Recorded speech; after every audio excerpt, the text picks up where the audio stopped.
Alright, 5th grade LASS students, here's another short tutorial for you, and this one's on something called comma splices.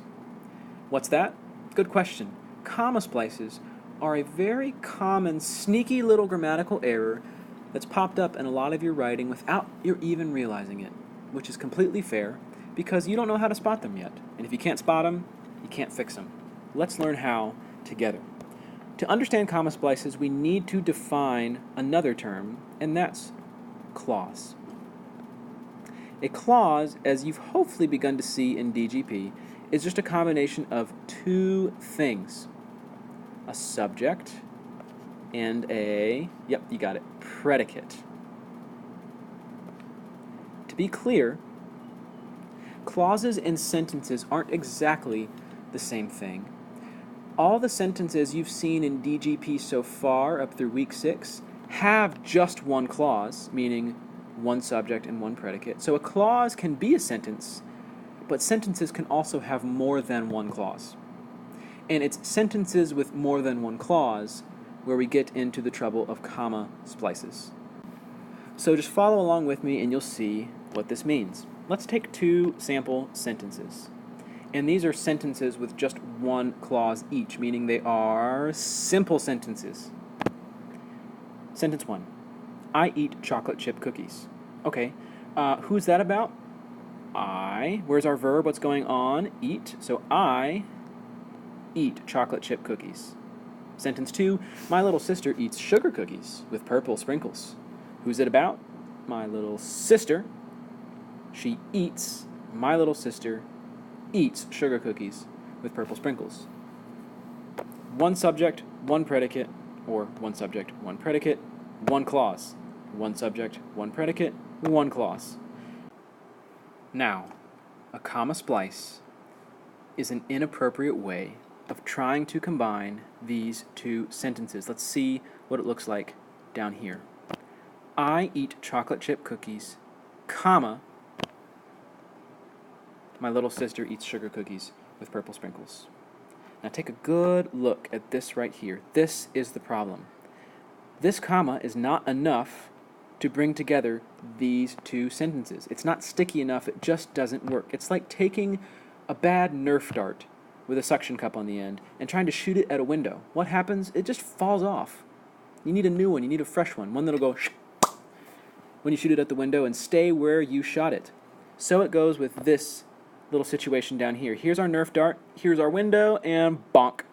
No go. The comma's not enough to hold these two things together. You need something stronger.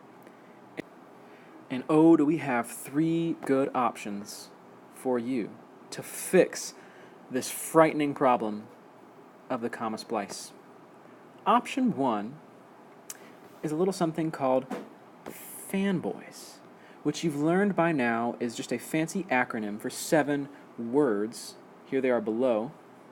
For, and, nor, but, or, yet, so. The technical term for these 7 words is coordinating conjunctions. I'm going to mark it up here on Monday of DGP. If we have one of these words, we mark it with 2 C's, which stands for coordinating conjunctions. Let me show you how these words save the day from comma splices. We're back here. I eat chocolate chip cookies, comma, and here's our comma splice.